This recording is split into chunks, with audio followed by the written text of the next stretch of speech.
Bueno, ahora lo tenemos a Eduardo Fernández, titular de APYME, la Asamblea de Pequeños y Medianos Empresas, para hablar un poco sobre cómo vivió y cómo está viendo la gremial empresaria este año tan difícil para el mundo PYME. Eduardo, buen día.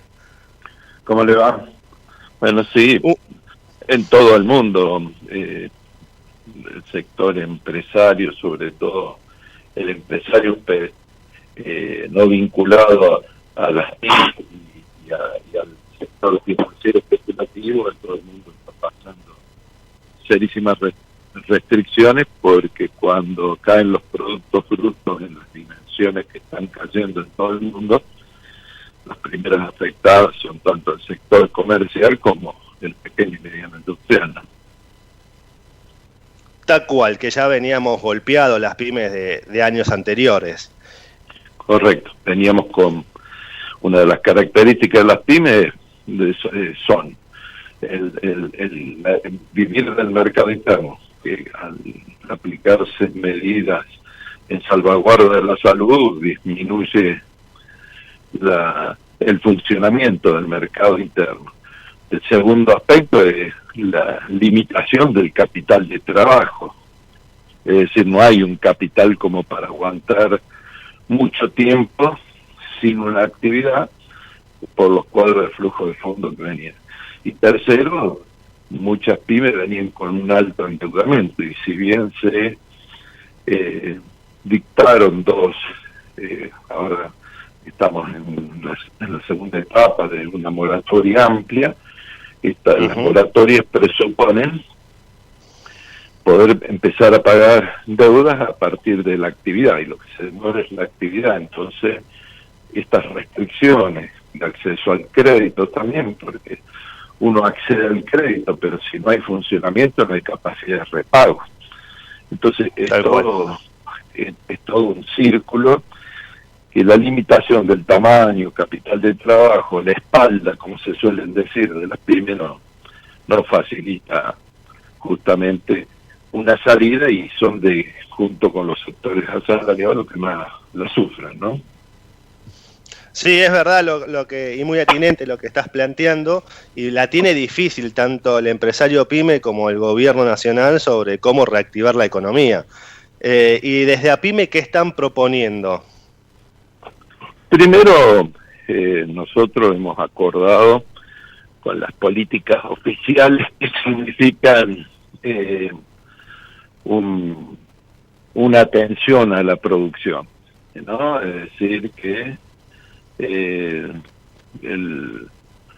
ATP, como salvaguarda de las empresas, colaborando en el pago del salario, numerosas líneas de crédito, y ahora el restablecimiento parcial de actividades, que nosotros lo que estamos solicitando y le sugerimos, le pedimos al gobierno es acompañar, teniendo en cuenta el sector y cómo se desenvuelve la actividad. Por ejemplo, para casos especiales como gastronomía, turismo, hubo una ley de emergencia que a nosotros nos parece atinada, pero que tiene que ir acompañado por las distintas instancias del gobierno. Nosotros le pedimos y decimos el gobierno, pero el gobierno nacional ha hecho un gran esfuerzo, casi 7 puntos del PBI, tiene que ir acompañado coherentemente con provincias y municipios en un esfuerzo conjunto, porque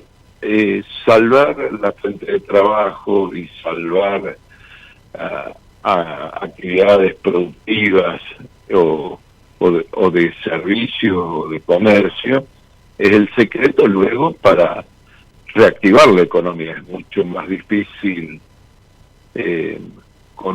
con empresas que desaparecen, y lamentablemente el auxilio tiene que ser quirúrgicamente mucho más preciso, dado el escaso recurso del Estado también, ¿no?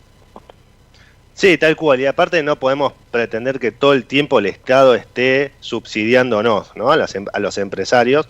Creo que uno de los reclamos que le hacen durante años a distintos gobiernos es el nivel de previsibilidad y de estabilidad, o de reglas de juegos claras, viste que siempre lo estamos escuchando a distintos sectores del empresariado argentino, comercio, industria, campo, reglas siempre más claras y a largo plazo. ¿Por qué considerás que no nos podemos poner de acuerdo los argentinos o la clase dirigente argentina en generar medidas, no sé, a pensar a 20 años? ¿Por qué nos cuesta tanto? Primero porque tiene que haber acuerdo en cuestiones esenciales, como es el rol del Estado. Uh-huh. Si vos le reclamás al Estado y por otro lado criticás irracionalmente el sistema impositivo y pensás que es una cuestión corporativa y no de colaboración de sectores sociales y productivos, es muy difícil. El acuerdo básico tiene que ser el rol del Estado. A mí me parece que lo que está haciendo el gobierno nacional tiene un aliento de mediano y largo plazo. El ministro de Economía habla de normalizar, de tranquilizar la economía. Y para los pequeños y medianos empresarios eso tiene que ser una música a los oídos. Nosotros no, igual que los trabajadores, que los profesionales, que los sectores medios, no ganamos cuando hay una devaluación abrupta y masiva. La historia indica que cada devaluación de esta característica significa poner una nueva redistribución a favor de algún sector, ¿no? La historia argentina es riquísima en esto por la restricción externa que tenemos y el del dólar. Entonces el pequeño y mediano empresario no tiene que salir a decir que llegue al valor real cuando todos los economistas, todos los especialistas están diciendo que tenés un dólar oficial competitivo, que es con el que manejas las importaciones y exportaciones. No podés abrir el análisis en de sumarte a los sectores especulativos, es decir que no, si el dólar va a valer 190, 200 pesos, entonces pongo el repuesto, me protejo yo. Mentira, cada vez estamos más pobres, los sectores que no formamos precios, que no especulamos, y son muy poquitos los sectores. Entonces, en esto que decías vos de ponerse de acuerdo, es adoptar una posición de empresario nacional en el que consiste en que el futuro nuestro está ligado, atado al de todos los argentinos, porque nosotros vivimos del mercado interno. Entonces, tenemos que descubrir por dónde va la competitividad y no sumamos al coro de los que salen ganando con esto o que lo hacen desde un ideologismo ciego, pero que no tienen con claridad determinado el futuro, como vos lo tenés cuando tenés una empresa, y sabés que mañana tenés que ir y querés saber que estés seguro tal situación esta. Por supuesto que querés pagar menos impuestos, sí, pero hay que graduar los impuestos, porque si dejás al Estado sin impuestos, ¿cómo reactivar la economía sin la ayuda del Estado? ¿Cómo hacen las empresas pequeñas y medianas si no las ayuda el Estado? ¿Y de dónde saca los recursos el Estado? Sí, ahí coincido con vos en el sentido de que para reactivar la economía necesitas al Estado. Lo que yo pienso, y quiero saber vos qué opinás, es que no podemos estar todo el tiempo dependiendo de un papá tutor como si fuese el Estado. Y ahí te quería preguntar también, ¿qué opinás respecto, por ejemplo, al impuesto al cheque, que para mí es uno de los peores impuestos que tiene el impuesto, mal llamado impuesto al cheque, que es uno de los peores impuestos que para mí tiene nuestro país?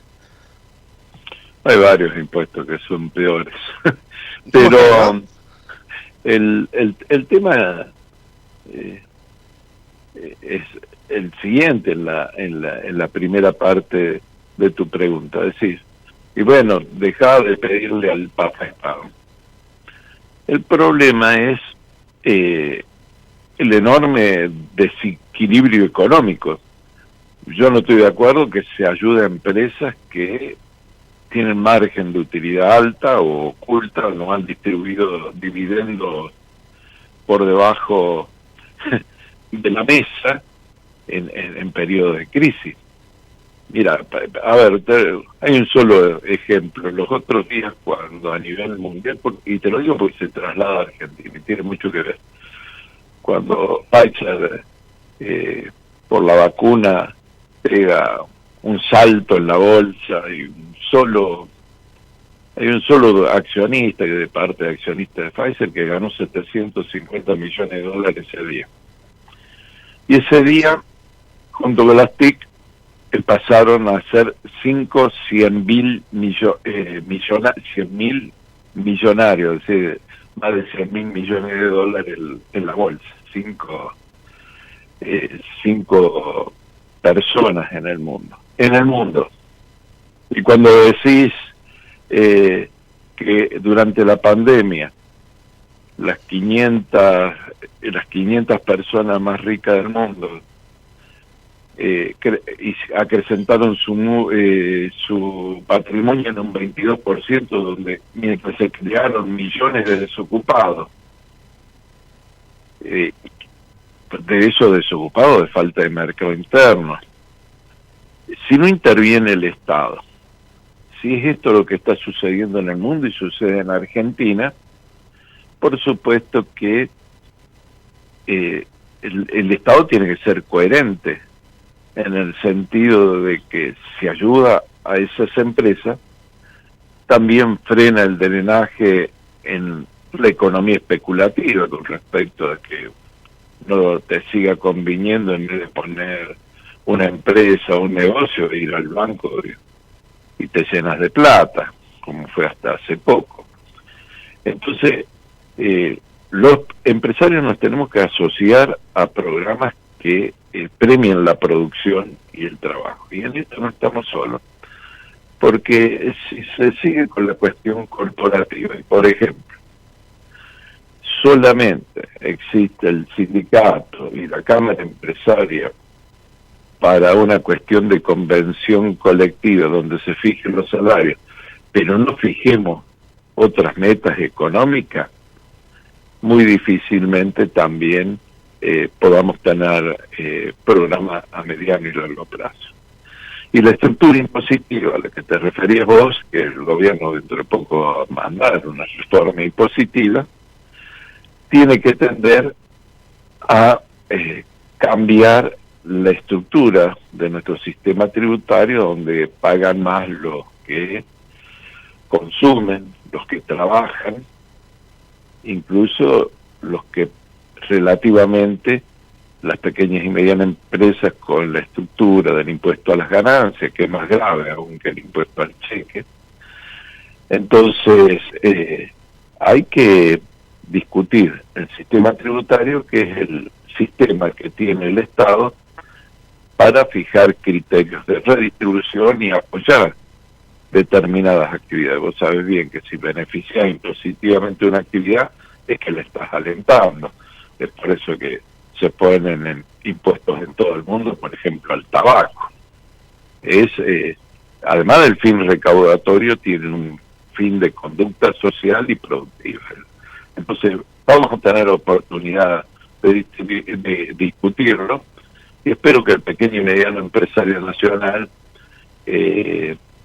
ponga en esta idea el criterio de que para tener políticas de mediano, largo plazo, seguridad también, tenemos que ver políticas como la ley de inversión extranjera, la ley de entidades financieras, como como una reforma tributaria, como una ley integral PYME. Es decir, faltan cuestiones que signifiquen que el Estado, sea el signo que sea, tenga la conducta de proteger a la producción y el trabajo.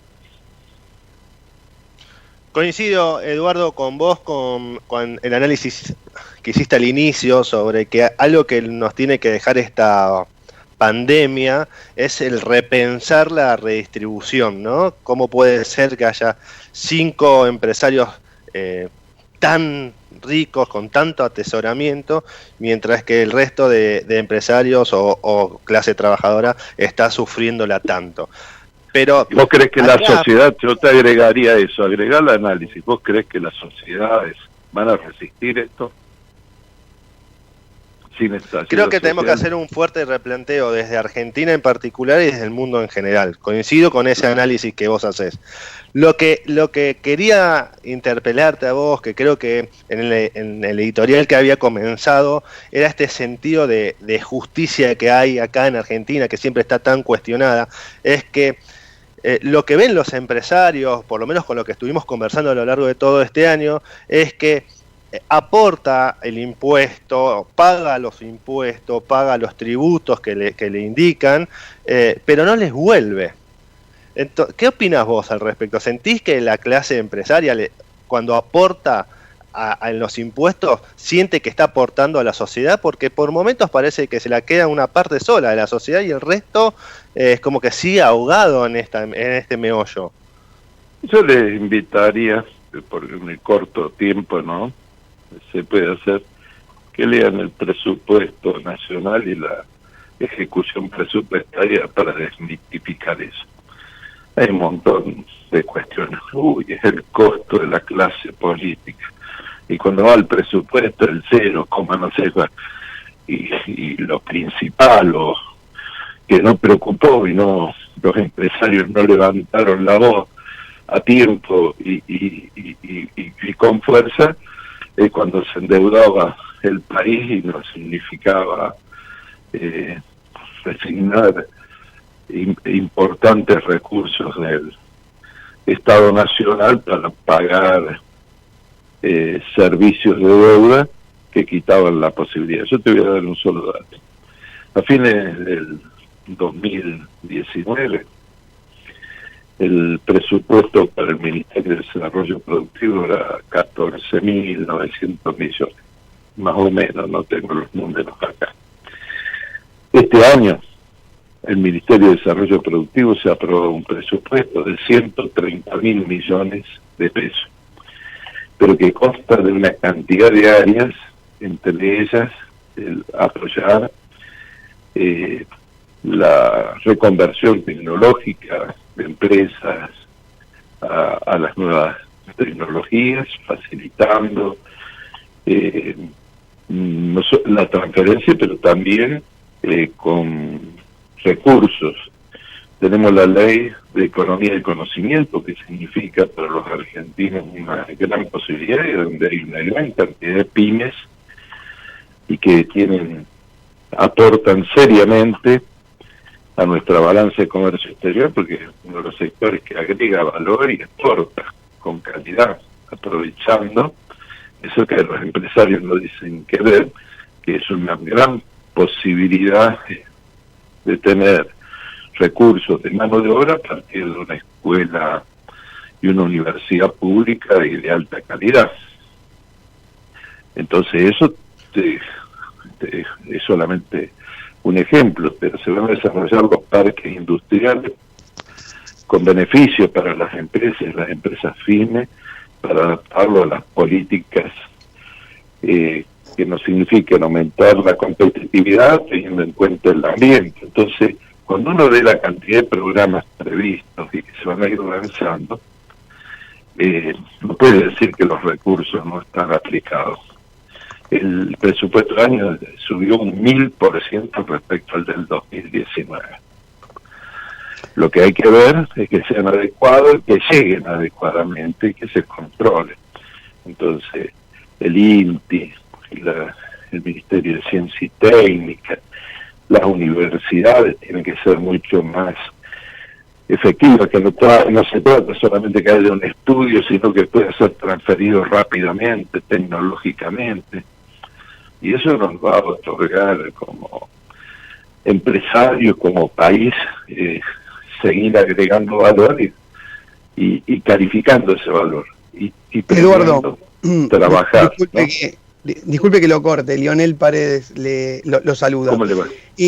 Estaba leyendo acá en APIME una comunicación que de APIME salen justamente a publicar, que están en contra del ALCA, del libre comercio con los Estados Unidos. Me gustaría saber por qué, porque si las medianas empresas también necesitan las exportaciones para ingresar dólares al país, y creo que sería muy bueno tener un libre comercio con los Estados Unidos y los países del Pacífico, porque a nosotros también nos podría convenir a través de los, o sea, del lado del Pacífico, poder ingresar a los países asiáticos. Y además, creo yo, lo que venía usted haciendo el análisis, que el principal déficit de Argentina y demás es que gasta más de lo que le entra, y además una pyme hoy en día prácticamente tiene casi arriba de 160 impuestos. O sea, creo que no vendría mal. Me gustaría saber su opinión. Sí, primero una aseveración. A mí últimamente, cada vez que hacen una aseveración, usted dice, gasta más de lo que le ingresa a Argentina.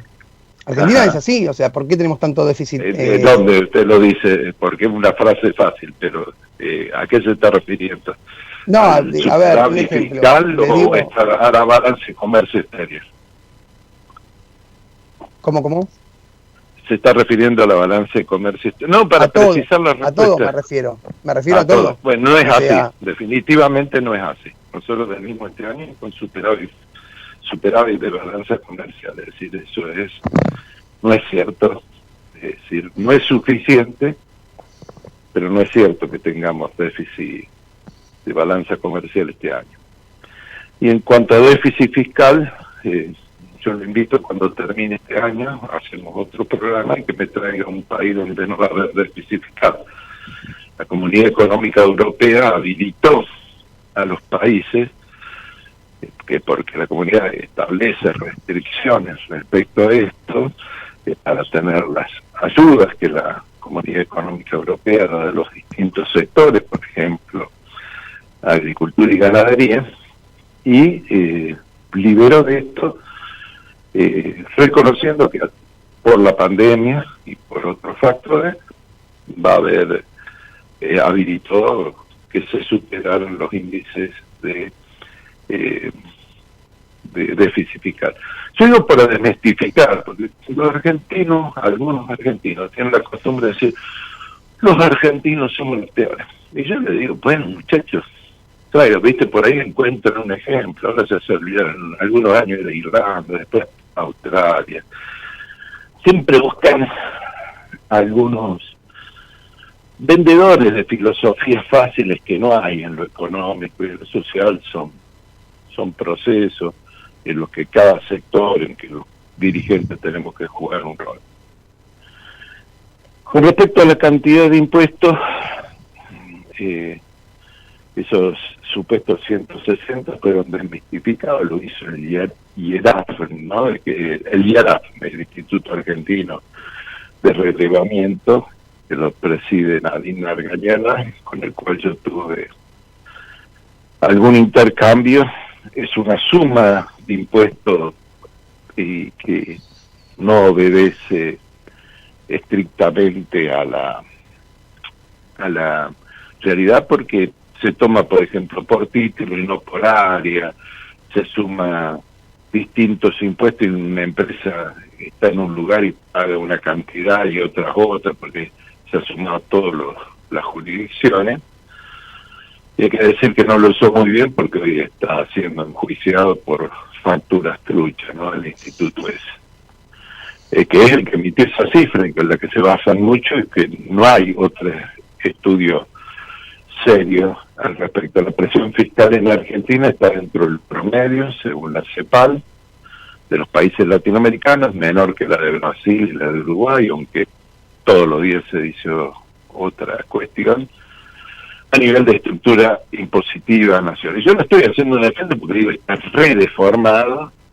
El problema es que usted quizás, si es profesional o empleado, paga mucho más impuestos que proporcionalmente que otro, porque está mucho sobre el consumo y eso incide, porque la pequeña y mediana empresa es correa de transmisiones y tiene que disponer de esa plata.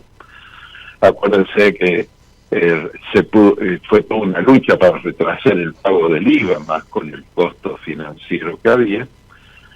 Y en las provincias tienen una gran incidencia de ingresos brutos. Por eso, cuando hablamos de las reformas impositivas en serio, que tienen que ser consolidadas, porque no pueden ser que pues pagan en una provincia, entonces lo que deja de pagar nacionalmente te lo empieza a tomar la provincia, donde tienen que discutir también un nuevo pacto fiscal. Es decir, tenemos en ese sentido un deber, yo creo, todos los argentinos, pero me parece que los empresarios tenemos que tomar una actitud donde se consolide cuál es la verdadera presión fiscal y que esto venga en beneficios o políticas segmentadas. Esto es que no se puede tratar lo mismo a una empresa que traslada en precios. Usted va a decir, los autos tienen un montón de impuestos,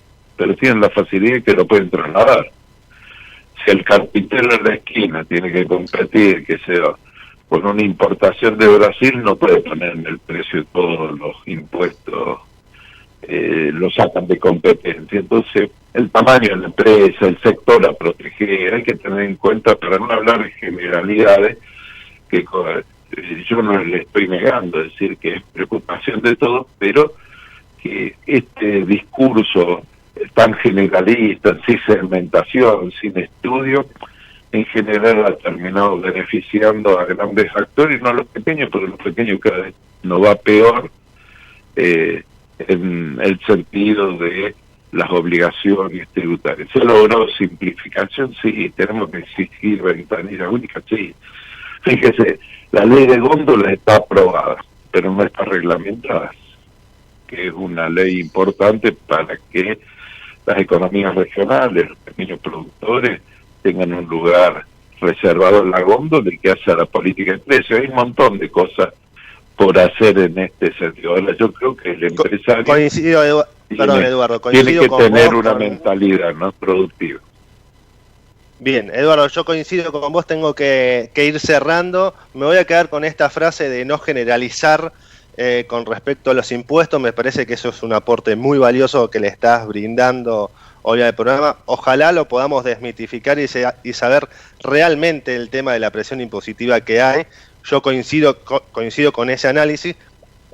A mí en particular me parece que la presión impositiva es alta y tener esa sensación de que no vuelve lo que uno aporta genera frustración. Esperemos, como vos bien decís, a largo plazo, con esta nueva propuesta del Ministerio de Producción, podamos el año que viene volver a conversar juntos y que la conversación sea otra y por lo menos más esperanzadora. Ojalá para todos que podamos estar mejor. Yo los invito, estudien el presupuesto nacional y la ejecución de gastos de este año, que son materiales accesibles. Hay una oficina de presupuesto en el Congreso de la Nación que te brinda todos los datos, y me parece que ahí ayudar a ver que no sobra, falta plata para políticas sociales. Todo el mundo se queja que no es suficiente y podés medir la real dimensión del Estado, lo que se gasta en sueldos, lo que se gasta en inversiones de capital, que son importantísimas para el año que viene, que esperemos reactiven la economía, como es en el caso de la construcción, la obra pública y la inversión de desarrollo productivo, que serían los ejes de recuperación para el sector empresario. Perfecto, muchas gracias, Eduardo, por tu tiempo y por tu aporte al programa. Por favor, que tengan buenos días. Fue Eduardo Fernández, titular de APIME, Asamblea de Pequeños y Medianos Empresarios.